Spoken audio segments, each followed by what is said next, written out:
It's time for America Outdoors Radio, the show that covers the outdoor scene across the U.S. of A. and the entire continent. Fishing, hunting, conservation, outdoor recreation, and great destinations. We cover it all every week. It's your country, your outdoors. Let's explore it together with your host, John Kruse.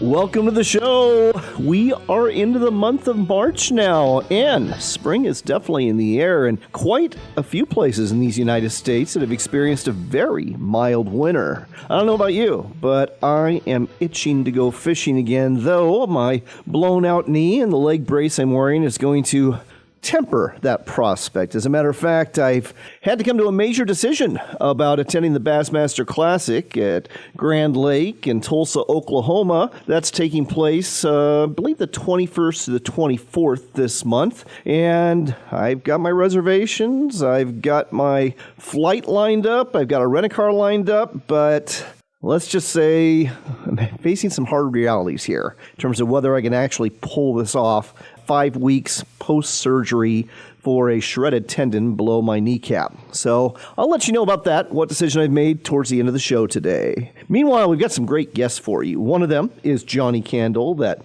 former national champion walleye tournament angler who's now a guide and an instructor. And he's going to give us a roundup on how fishing was in the Gulf of Mexico and the Florida Panhandle this winter, what he's looking at for fishing at his home lake, Devil's Lake, North Dakota this spring, right after ice out, and some seminars he's going to be giving at Shield stores all over the Midwest. Another angler we'll talk to is Glenn May. He's the man behind BassResource.com. And Glenn just got back from a huge trade show in Japan where bass fishing is big, and they do it a little different over there than we do out here. But it's fascinating what's going on in the bass fishing world in Japan. And Glenn's going to share some of that with us. He's also going to share some post-ice out techniques to help you catch bass. So we got both the walleye covered with Johnnie Candle and the bass with Glenn May. Another person we'll talk to today is Kip Adams, the Chief Conservation Officer for the National Deer Association. He wrote an article basically saying that the good old days are here right now when it comes to deer hunting, and he's going to explain exactly why this is and how we can keep these good old days going.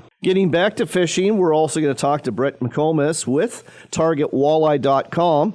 He's got a little rant to share, and I'll tell you what, let's go ahead and check in with Brett now and find out what's got him fired up. Next up on America Outdoors Radio, we are heading to Minnesota, Lake Mille Lacs, that famed walleye fishery that you'll find there on a 207-mile-long lake. And with us here to tell you a little bit about the situation at Mille Lacs is Brett McComas. He's the man behind Target Walleye. And if you haven't subscribed at TargetWalleye.com, you really need to, because he wrote an epic rant about the fishery there. Brett, great to have you on the air again. Hey, thanks so much for having me, John. So, fisheries biologists at Lake Mille Lacs have been talking about a decline in the walleye population for the last couple of years, and that means that limits are also being changed and shortened. But you're saying that that's not what you're seeing at all as an angler who spends lots of time on the water there. Yeah, I don't know anybody who is seeing that, and it is just so frustrating. And I've sat back and not said much other than a little comment here and there, and I wasn't meaning to make a whole Target Walleye email just about it, but I got to typing and I just couldn't stop. And yeah, so the deal is, they say, based on surveys, nets, traps, creel surveys, angler surveys, all the data, the walleye numbers are down, population's declining, the walleyes don't have the plumpness that they had, they're skinny, forage is down. It's just all negative, and it couldn't be further from what I would consider the truth. As someone who has been out on that lake hundreds of times, I fish it all the time, winter, fall, spring, summer. It just, nothing lines up with what I'm seeing, and so I had to call attention to some of the lines that all the negativity just drives me nuts, because it's one of the best walleye fisheries in the state, for sure in this area. It is literally chock full of walleyes of all sizes. It's not just one year class. And for some reason, it gets all this negativity, and it just pushes people away from wanting to fish it. Why would you come from out of state or travel to go somewhere where you hear populations are down, fish are skinny, you might not be able to even keep one, and if you can, it's got to be in a, super tight slot, and it just has me feeling bad for the local economy and resorts and businesses that depend on it, and just people that won't get a chance to experience what's really a magnificent walleye fishery because of the hearsay of things not looking good. And I can tell you that between this fall and this winter, the best fall and best winter I've had in the last 12 years of living in the Brainerd area for walleye fishing. Wow. And it's better than it was when I used to come up to Mille Lacs when I was younger and lived out of town. And just for everything from numbers to size to the bite to, it's just unreal. And I mean, just a couple things I wanted to touch on is like skinny fish are not plump. I mean, out of probably 200 walleyes to hit my boat and the ice between fall and winter out there, between me and the people I've been with, I think maybe there's been 3 that I would call not fat and not even skinny. Like there was maybe one that I'd say was skinny. And it's just like, where is this coming from? Because they're so fat, they're so healthy. And if I were to catch 200 walleyes on any other local lake in the Brainerd area, I would see more than 1, 2, or 3 skinny ones. The ones that I catch out there that you'd consider skinny are average on any other lake. I don't know. It's mind-boggling to me. I could rant about this for hours. It's such a great fishery. It's been incredible, and I just don't understand all this negative talk. And I get we got to protect it, but if we have to have tighter limits and slots and this and that to protect and keep these fish in the system, I don't want all the negative talk out there about how things are down and what it is. Like, say, hey, we want to protect this fishery for years to come, so we're going to tighten things up and whatnot, but hey, there's a million walleyes out here, and it's just incredible. It's literally like, I'm driving 18 miles from my house in Brainerd to go there, and I'm experiencing like Canadian fly-in fishing, just a quarter mile out of a public access, 18 miles from Brainerd. Wow. Like I said, I could rant and talk about this and every single inch of it for hours, so I'll pump my brakes now, and if there's any direction or any specific things you wanted to chat about, I'll let you get a word in now. Sorry for going on and on. Well, Brett, has there been any pushback on Minnesota DNR and their biologists about this? Yeah, I mean, there always has been a little bit, but I feel like now, since these fall surveys came out, is kind of the first time in the last however many years where I'm really seeing, public pushback, and not just from locals here and there, but industry folks and people with some much louder voices than even I have, and, just wanting to know what the deal is and calling it from what they're seeing as people who are spending thousands of angler hours themselves on fisheries. So that's good. That's interesting. And I support the DNR. I think they do great things. And I don't think it's necessarily their call. To me, it's something higher up. I think it's out of their control, but I don't know what that is. What needs to change? What's the deal? Why all this negative talk and locking this lake down and potentially seasons closing where you can't even target them, even if you were letting them go, in a lake that is so full of walleyes? It is just incredible. Well, the bottom line is this. Don't believe the bad press about Mille Lacs. The fishing, as you just heard from Brett, is very good indeed. And if you want to read more about, not just Mille Lacs, but about walleye fishing in general, you got to subscribe to Target Walleye. Just go to targetwalleye.com, subscribe. It's a great newsletter. I read it all the time. And sometimes it's got epic rants like this one. Other times it's got all sorts of other great information, too. Again, the website, targetwalleye.com. Brett, thanks for sharing the truth about Lake Mille Lacs with us here on America Outdoors Radio. Thanks for letting me vent. I really appreciate it.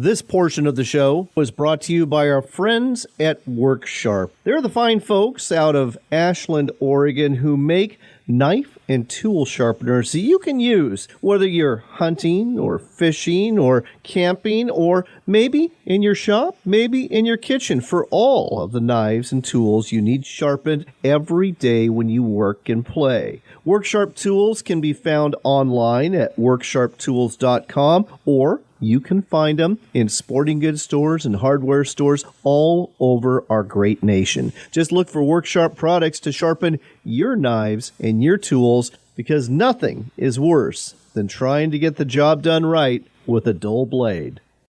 Explore the Dalles, the hub where discovery and history come together.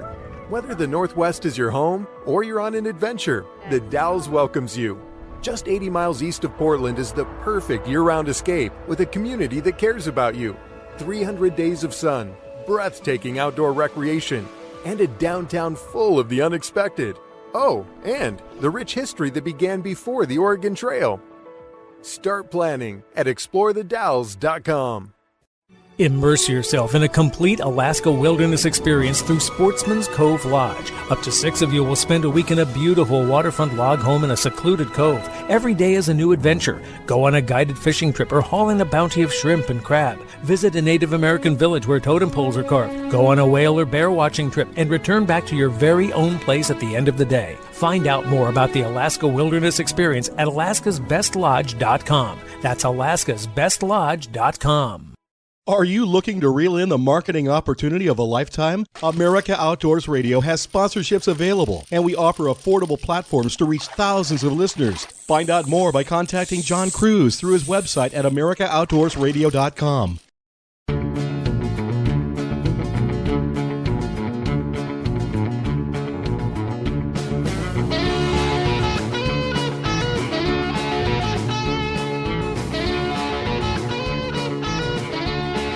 You're back in with America Outdoors Radio. We've got Glenn May on the line. He is the man behind bassresource.com. Definitely your go-to place on the web to find out more about being a better bass angler. Glenn, great to have you back in the air. Oh, hey, thanks for having me, John. Appreciate it. So, Glenn, I understand you just got back from Japan. Gamakatsu, a company I associate with really fine quality hooks, invited you over there. You got to attend a huge trade show there. Yeah, I did.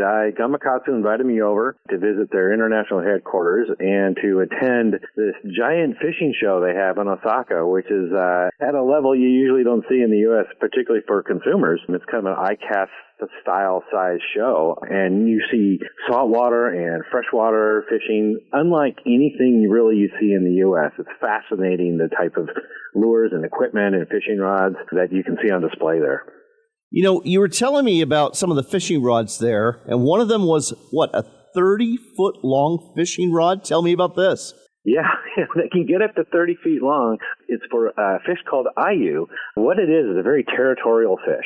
And so the way you catch them is they're in a current, a river. They have this 30-foot rod, doesn't have a reel on it. You just tie a line at the end of it and a hook on the end of that, and you take a small ayu and hook it there, and you dip it in the water where there's the bigger ayus, and they'll rush out and attack that smaller one, and that's how you catch them. It's a really fascinating way of fishing. These giant, long, these 30-foot long rods. Imagine how long that is. It's longer than your car. It's amazing. Expensive, too. The rods are expensive, and the season only lasts about 2 months. So this is definitely a rich man's sport, but it's a fascinating, something you never see here in the U.S. Oh, you're absolutely right about that. And you were telling me off the air that Japan has all sorts of products for not just saltwater and freshwater fishing, but bass fishing in particular, that we never see out here. Right. Yeah. So bass fishing in particular is highly pressured over there. Very few people on a boat we can go on and talk about that, but it's too expensive. We'll just put it that way. So a lot of shore anglers, and they're shoulder to shoulder, and they're all good. That's the thing. Everybody's really good at fishing, so it's tough to compete in that environment. So they come out with some great innovative ways to catch these bass in clear waters and super finesse tactics. These things, a lot of what we fish today, drop shot and split shot, originated in Japan. Well, there's a lot of techniques in use over there that haven't even hit the U.S. And for a couple of reasons. It's interesting the way the Japanese market works. Japanese they're very loyal to their own brands. There's a lot of brands there that are just Japanese-made products. And those brands will ride the wave of popularity of their latest offerings in Japan until it starts to subside before they introduce it internationally. And because the Japanese, once a product becomes, jumps ship basically and goes international, then they're not as interested in it anymore. Interesting. So it's kind of a weird way of doing it, but so you see a lot of stuff in Japan that's been really popular for the past 2 to 5 years that's not even available yet in the U.S.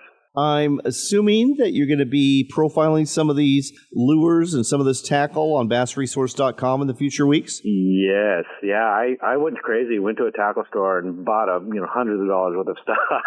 In the tackle junkie I am. But you bet, I am going to be debuting some of these tactics and lures here. Keep an eye out on Bass Resource. We're going to be talking about them. Oh, I can't wait to see them. In the meantime, let's talk about fishing for bass right after ice out, because the ice is coming off a lot of our northern lakes here in the United States. It's been a very mild winter. And when it comes to catching bass, when the water temperature is below 45 degrees, what are a couple of go-to techniques you like to use? Yeah, so, right now, this is like an outstanding time to go bass fishing because it's, historically speaking, it's one of the best months, best time of year to get a true trophy bass. This is when the bass are just itching to start spawning. They're at their heaviest point of the year. So this is when you can catch a fish of a lifetime. Ice out is right when the ice melts. From until about 2 to 3 weeks after that, the hair jig reigns supreme. This is when you can just have a heyday on a hair jig. I don't know all the reasons why, but it's a very subtle bait, very small, very realistic. And a lot of bass are surprisingly shallow. Right where the ice was, they'll be right there, right when as soon as like a couple days right after the ice melts, if not right when it melts. And so they're vulnerable to this approach. When the water temps get about 43 degrees, then other lures kick in and other tactics kick in. But the hair jig is the first thing I reach for when the ice starts melting. Other lures to use, and when the water temperature's in the low to mid 40s, I like to go for a suspending jerkbait. This is arguably the best time of year to be throwing a suspending jerkbait. I like a Spro mixed stick 110 plus. Megabass also has a 110 plus.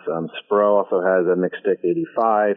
The 85 goes from about 8 to 9 feet deep. The 110 plus goes to about 11 feet deep. These are suspending jerkbaits. And what you do is you reel them down to the depth that they're at and then don't move them at all. And that's anglers have a hard time with patience, but you got to be patient here. Let it sit for like 30 seconds to a minute, sometimes longer, and then give it a slight bit of movement, a slight tug, just to show it's alive, and then let it sit again.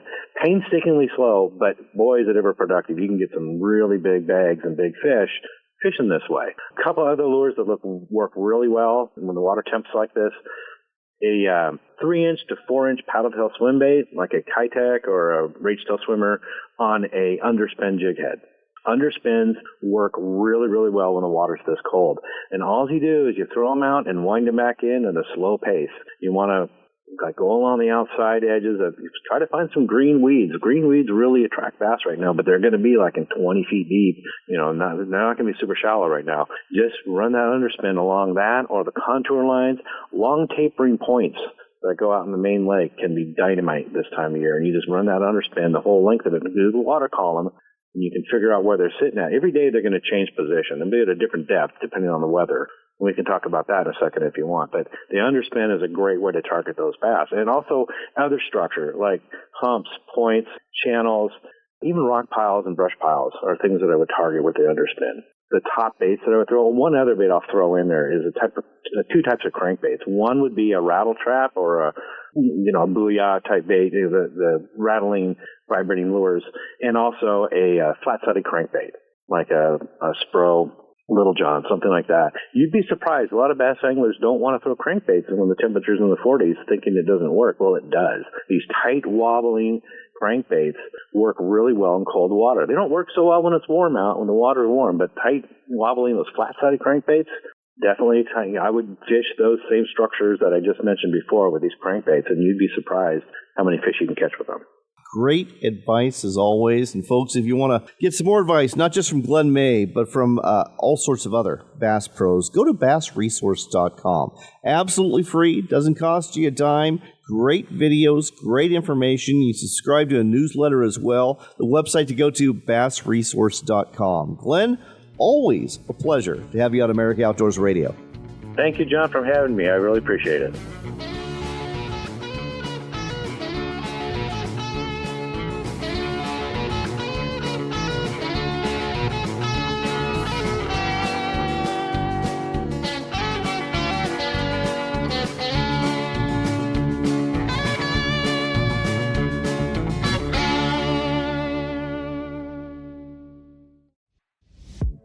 This is the Rolling Knife Sharpener by WorkSharp. Designed to make sharpening fast, easy, and work every time.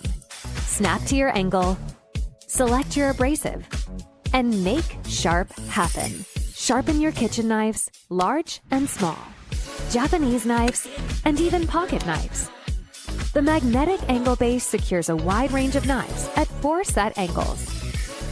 3 premium abrasives deliver fast sharpening and exceptional results. The tri-axle drive system allows you to follow the curve of your longest blade. And the soft touch grip ensures comfort and safety during the entire sharpening process. Add confidence to your cuts. Make sharp happen. We've been telling you about Sportsman's Cove Lodge in Southeast Alaska for a while now. They're truly Alaska's best lodge. Wildlife is abundant, from bears and deer to eagles and whales. And let's not forget the reason you're here, the fishing. Halibut, salmon, lingcod, rockfish, true cod, and more. It's all waiting for you in abundance at Sportsman's Cove Lodge. Book your trip today at alaskasbestlodge.com. That's alaskasbestlodge.com for Sportsman's Cove Lodge.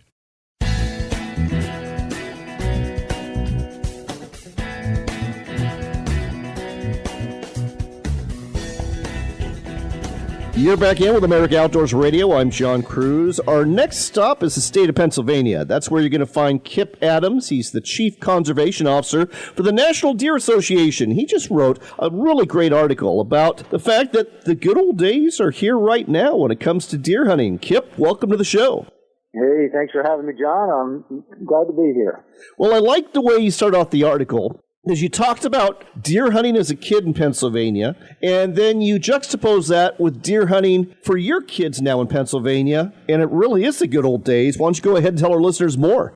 Sure. I grew up hunting in the early 1980s when there were a lot of deer hunters, but a very skewed age structure of deer and very different opportunities.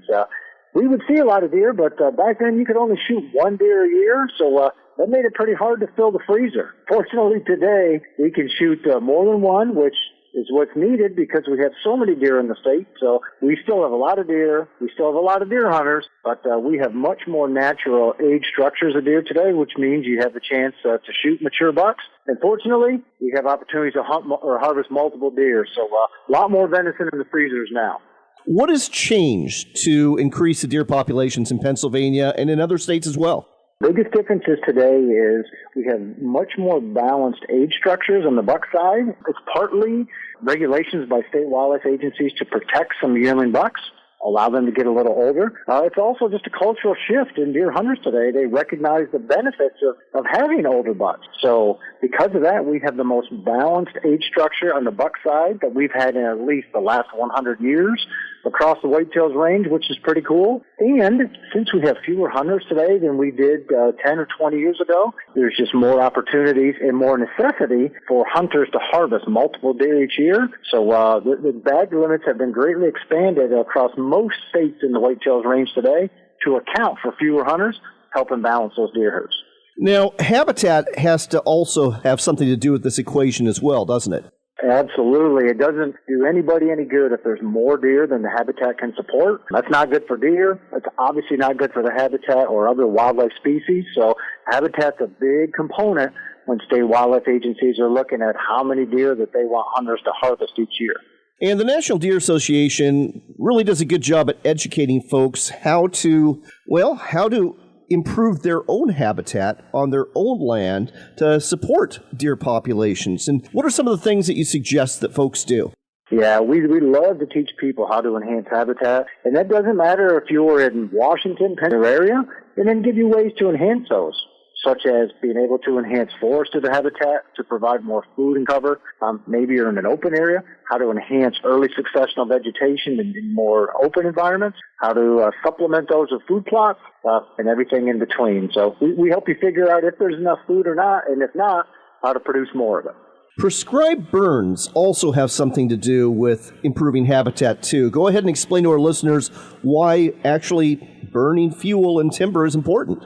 Yeah, prescribed fire is an incredibly valuable habitat management tool. It's available to many habitat managers today. Not everybody. There are some states that are still pretty restrictive with it, but as we learn more about the positive impacts of using prescribed fire to minimize wildfire damage, but also to enhance wildlife habitat, we can use it to our benefit to do such good from a enhancing cover perspective for deer or other wildlife species, or creating more food. And this is especially true for whitetails. We can use it in forested environments to greatly increase the nutritional quality of the food that's available.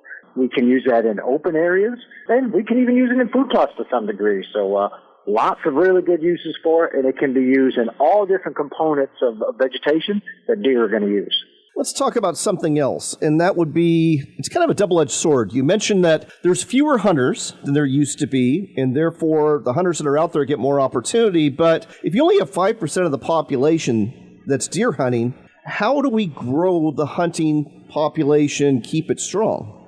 That's a great question. And isn't that amazing that only 5% of U.S. adults actually go hunting? You know, some people feel that we're going to, it's our right to hunt and we can always do it. And the reality of it is, we don't get to do anything in this country today because 5% of us want to do it. But John, we are very fortunate that about 80% of the U.S. public supports legal, ethical, regulated hunting. So that 80% is what allows us to hunt.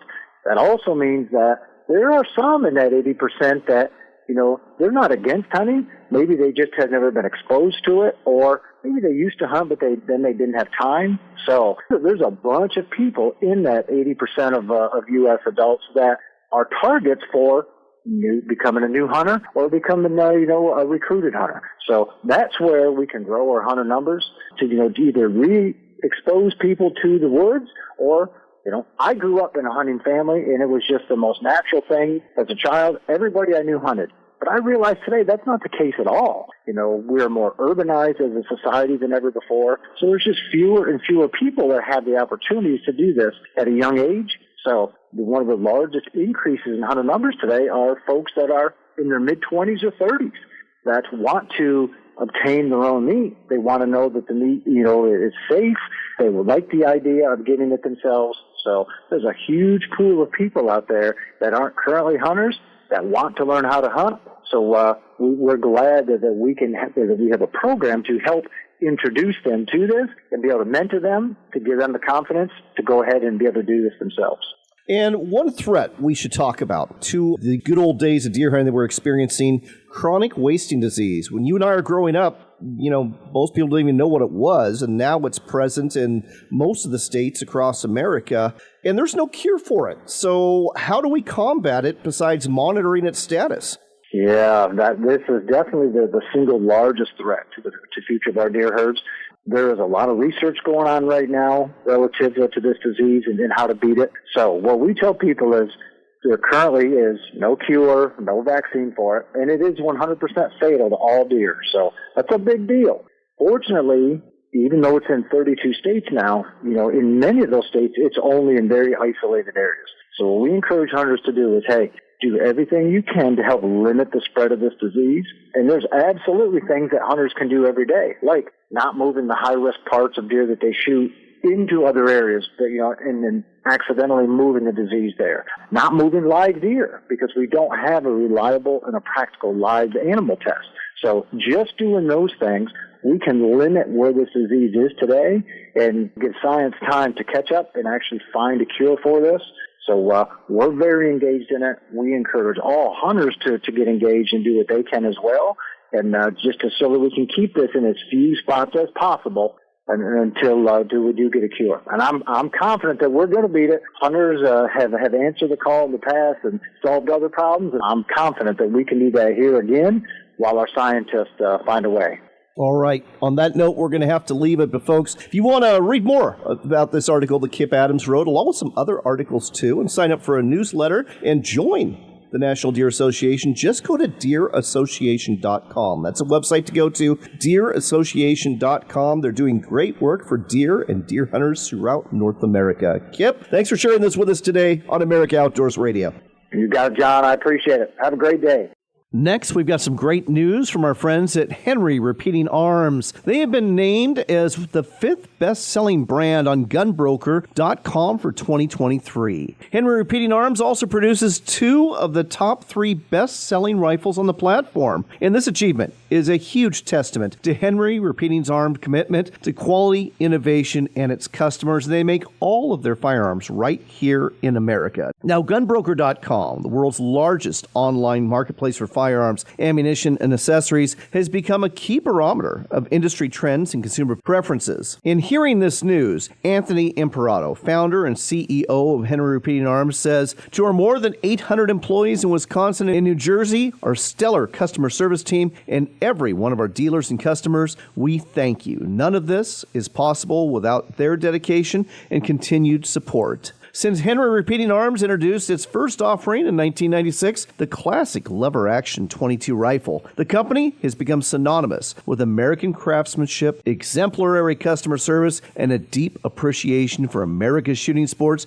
and hunting heritage. The company has a diverse product line, including not only lever-action rifles, but shotguns and revolvers, and they are known for their reliability, accuracy, iconic designs, and smooth actions. You can find out more and check out the entire lineup at henryusa.com. And don't forget to ask for your free decals and catalog while you're there.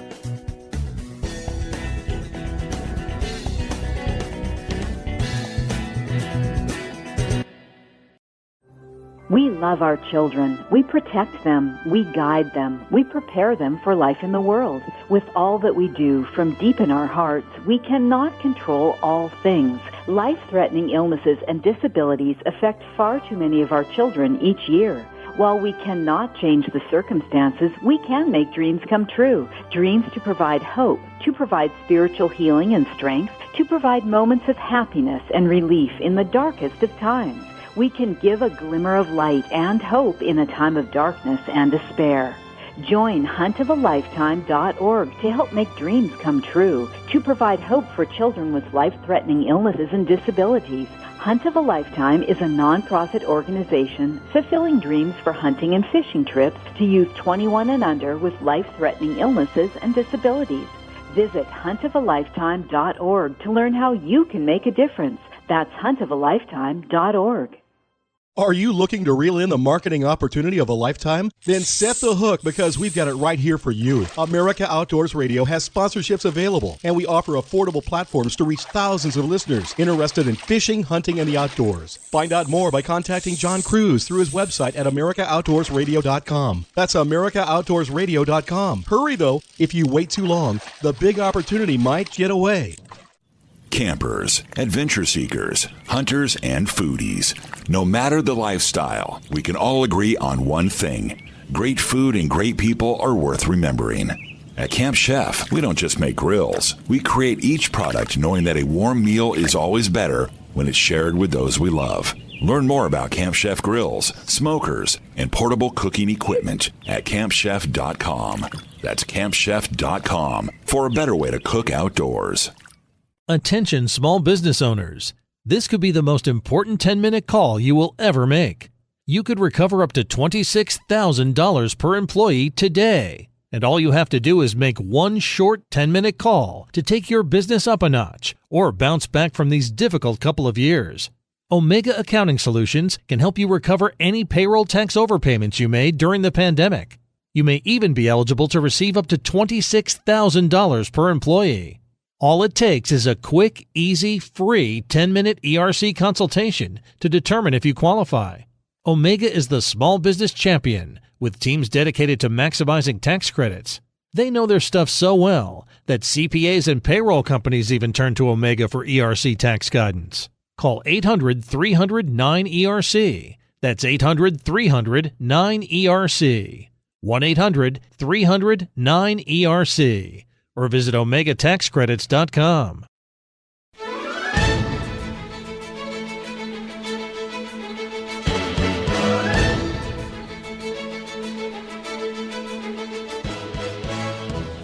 Next up on America Outdoors Radio, we've got one of America's favorite anglers on the line. That would be Johnnie Candle, former champion walleye tournament angler, and now a fishing guide who spends his springs and summers at Devil's Lake in North Dakota, and he's a smart man. He spends the winter down in Florida fishing the Gulf of Mexico. Johnnie, great to have you back on the air. It's always a pleasure, John.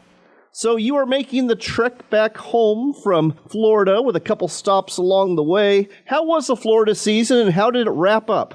Well, winter where I guide in Florida in the Panhandle or the northern Gulf of Mexico is not the most popular time of the year yet because Floridians don't fish in the winter. They think 55 degrees is cold. Well, guy from up north comes down there, 55 degrees is really, really warm. And I've been learning that the fish bite all winter long. And I think I'm opening eyes down there. We had a great, great winter, probably left a little too early to come home, but there's other things to do. The fish were still biting well. We were catching plenty of snapper, plenty of grouper, some bigger amberjack. The sheep's head were starting to spawn, so they're moving closer to shore. The big bull redfish are fired up with the warmer water. The speckled trout were biting. Actually, John, the hardest part was trying to decide what do we want to go fish for today. It wasn't, are we going to catch or not? It was, what do we want to catch? Great fishery down there, and I'm having a lot of fun learning about it as I go. I haven't guided there my entire life, just the last couple of years, and every day is a new adventure, which makes it fun for me as well. Well, sounds like a slice of heaven to me, especially during the winter months. Let's talk about what's going to be happening in the next few weeks. I understand you're actually giving a seminar at the Shields in Omaha, Nebraska, and you're doing a whole bunch of other educational work, too. Tell us about it. Yeah, absolutely. So a big part of my career is still educating anglers. I'm fortunate to work with the folks at Johnson Outdoors, Humminbird, and Minn Kota, and I found a nice little niche doing training sessions across the Midwest, all at Shield stores. I have 16 of them to complete in the next 45 days, so that's going to keep me on the road a little bit, but all much closer to home than, say, the Pacific Northwest or back down in Florida. So back in my home territory, doing training sessions, helping people figure out what they bought, right? You make a big investment into a depth finder and a trolling motor, and no one likes to read the owner's manual. Why would we? So we come to the Shield stores, we sit down in the classroom, and I help folks become more proficient with their marine electronics. And it's, again, very enjoyable. A few years ago before COVID, you came out to the Pacific Northwest, Potholes Reservoir, put on some fantastic schools that combined classroom instruction with on-the-water instruction, really tailored to whatever the angler was after, but definitely included a component where you learn to read your marine electronics. Are you going to be offering anything like that anywhere in the U.S. this year? Yeah, John, I do still conduct those schools, and if anyone's listening from the Pacific Northwest and would like to have me come back out there, please let me know because I'd love to make another trip out that way. But right now I have 2 schools on Lake Vermilion, northern Minnesota. Same thing we did before, John. You bring your own boat, bring your own equipment, and I bring a group of teachers with me. We bounce back and forth, classroom, on the water, back in the classroom, back on the water. Focus on marine electronics. Obviously, that's a big part of the equation, but we dig down into techniques, and it's whatever technique you want to learn, not what I want to teach you. So if you've never fished with a jigging raft, we'll learn about jigging rafts. If you want to learn to troll lead core, we'll troll with lead core. If you want to learn to cast a jig and a swim bait, we'll teach you how to cast a jig and a swim bait. So custom tailored to your needs, your wants. Lodging, meals, everything's all inclusive in one price. If you want to know more about that, you can obviously reach out to me, and I'm sure we'll be able to share with the folks how to reach me when we're all done talking. I'll tell you what, having attended a day of that class that you had at Potholes Reservoir and Mardon Resort in Washington State, absolutely money well spent. Think of it as an investment into your own fishing career, and it's really going to jumpstart it and put it into warp speed like never before. So, again, if you're anywhere in the Midwest, you should consider going to one of these Minnesota schools. If you're not, and you've got some buddies, get together and see if you can get Johnny out to where you're at. And again, I think you'll really appreciate the opportunity. Let's talk about your home water. Devil's Lake, North Dakota. When's the ice going to come off there, and what's the fishing going to be like when it does? Well, the ice is going to be gone much earlier than last year. We had one of the latest ice outs that I can remember, middle of May last year. Currently, John, right now, it's in the 40s. Forecast to be in the 50s this week, which is unheard of for February in North Dakota. I'm going to say by the 1st of May and possibly even the middle to end of April, we're going to have an ice-free lake. So fishing's going to be good. We've got a great population of walleye in the lake right now. We've got sizes from really small to really big. But the majority of the fish, last year our Game and Fish issued a report, 50% of the walleye in Devil's Lake right now are between 14 and 20 inches long. That means every other walleye is fit for the table. Beautiful eating size fish. We're going to have an incredible year, and I'm kind of chomping at the bit to get home, get a boat ready, so I can take advantage of this early ice out that we're going to have this spring. How do you go about catching the walleye in Devil's Lake right after ice out? Well, right after the ice out, John, you got to be kind of cautious. Our mind tells us it's spring, it's warm, let's go shallow. That's what we all love to do, but you got to remember, that week after the ice is gone, the fish don't really know the ice is gone. The water's still cool, cold. Takes a couple days for the water temperatures to climb. So right after ice out, you're still kind of ice fishing, only in a boat. We're doing some vertical jigging. We're fishing very slow, typically live bait, deeper rock points, rock humps. But as soon as we get 3 or 4 nice days, 60, 65 degrees, that water starts to warm up. Those fish will immediately go shallow. They look for the dark bottom bays. They love to get warm in a hurry, and that's when we can throw small jigs, plastic tails, up into 2 and 3 feet of water. Absolute dynamite fun. The bites are ferocious. The fights are a little harder because they're in that warmer water. Doesn't feel like walleye fishing at all. Feels more like bass fishing. I was going to say, it sounds a lot like bass fishing, and it sounds like a lot of fun. All right, if folks want to get a hold of you to book a fishing trip at Devil's Lake, or maybe book a winter fishing trip later this year in Florida, or find out about schools and seminars you're teaching, what's the website and Facebook page they should go to? JohnnieCandle.com is the website, or look me up on Facebook at Johnnie Candle Professional Angler.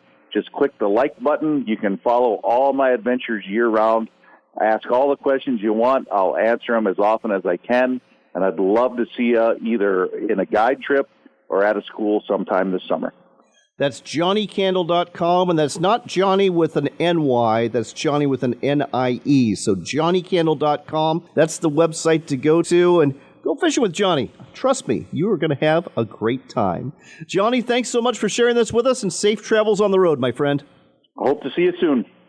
In other news, I'd like to thank all of you who continue to reach out and wish me a quick recovery for this busted up knee I've got. Unfortunately, I had to make a hard decision this past week. I was scheduled to go to the Bassmaster Classic, was going to fly out there on March 19th and hop on board a boat with a pro for the final practice day, and then get some audio and some photos at the first takeoff, and then wander the aisles of the Outdoor Expo in Tulsa. However, this injury has made me realize that just wasn't going to happen 5 weeks post-op surgery. Because, number one, you can get blood clots in your legs after a major surgery like this up to 6 weeks. So that kind of makes flying a very risky proposition. Number two, I've been testing my walking abilities yesterday and earlier this week. Hobbled out to the mailbox and back. I live in a rural community, and that's about a little over a third of a mile to my mailbox and back.